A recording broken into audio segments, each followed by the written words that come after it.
on our leading industry, which is textile. And as I've always previously quoted, that if we take textile as a precedent in terms of export, in Pakistan, 1 million bale is generating $1 million of revenue as a foreign exchange for the country.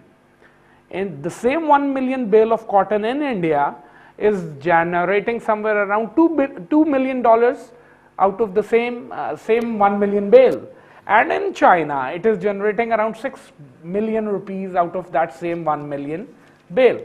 Now, what I'm trying to emphasize on is that exports can only be done when there is some value addition in the industry. If we sitting here and we are planning that we want to export and we are not interested in making people to people contact, we are not interested in spending on our research and development, we are not interested in spending on our international visits and interacting on the exhibitions with different buyers, then we will not be able to export. I personally think that these exports, China is the leader in the exports in the world economy. How they are doing it? They are not doing it only on the shoulders of the private sector. There is a whole support from the side of the government, and that support is being collaborated with the private sector, and they are able to export. If you'll have a look back at about 20 years on China's economy, it was not booming the way it is booming now. They entered into the research and development, they reverse engineered the technologies, then they import the technology first, and then they value add it, and now the whole world is recognizing them. Do you see any trust deficit while communicating with Pakistani people when the companies and the private sector is going to communicate with the Pakistani community? Do you see any trust deficit in that?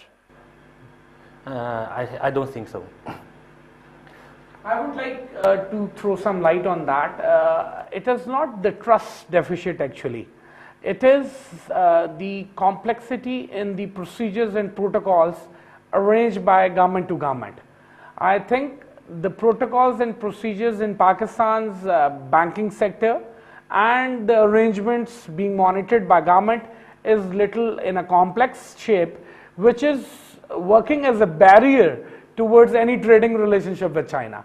They are not facilitating, but they are adding to the problems. So this is what you may interpret as a trust deficit, but that is the problem which lies in the procedures and protocols.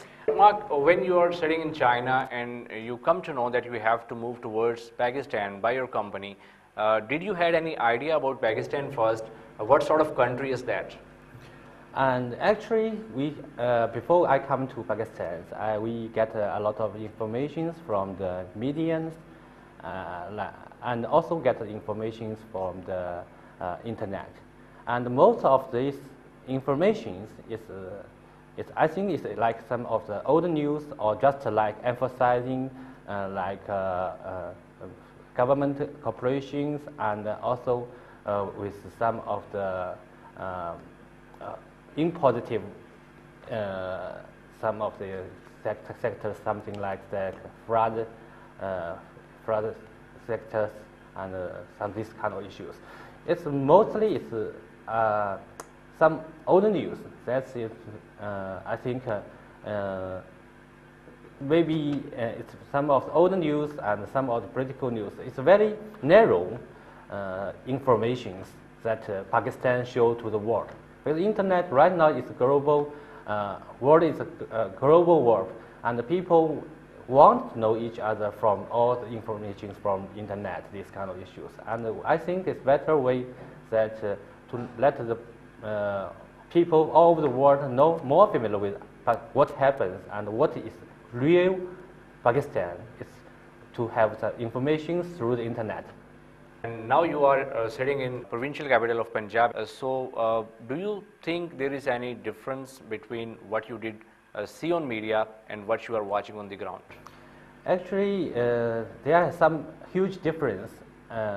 When I landed here, and there is a lot of things which out of my imagines. And there are a lot of cars on the road, and a lot of gentle and polite people with hospitalities. And what the people living here living as better conditions as might expect. And the security is also very nice in these areas. And a lot of things is totally somehow different. But that's why I emphasize that for the mutual understanding of each other, business peoples play a very good roles, very important roles on it. And so, Mr. Rehan, you see, there were little fear factors with the Mark when he was not in Pakistan, and now altogether a different picture is in his mind. So do you think this is the big hurdle to attract the Chinese business community towards Pakistan? I definitely agree with you, Azim, because I have traveled across the world, and when Mark landed and we met him and we asked him that what was your perception before flying to Pakistan, and he straightforwardly told me that it was completely negative, and I was thinking it's bomb everywhere. And I spent like 6 days here, and I completely see a different picture, and I see it very safe, and I really see it as a potential market. Now the point is that 90% of the world media is portraying and projecting Pakistan as a negative and a terrorist state, and it is completely against the ground facts. Mark, here is no bomb. So what are you finding here now? I have a lot of business trips together with different kind of countries. Once before I come to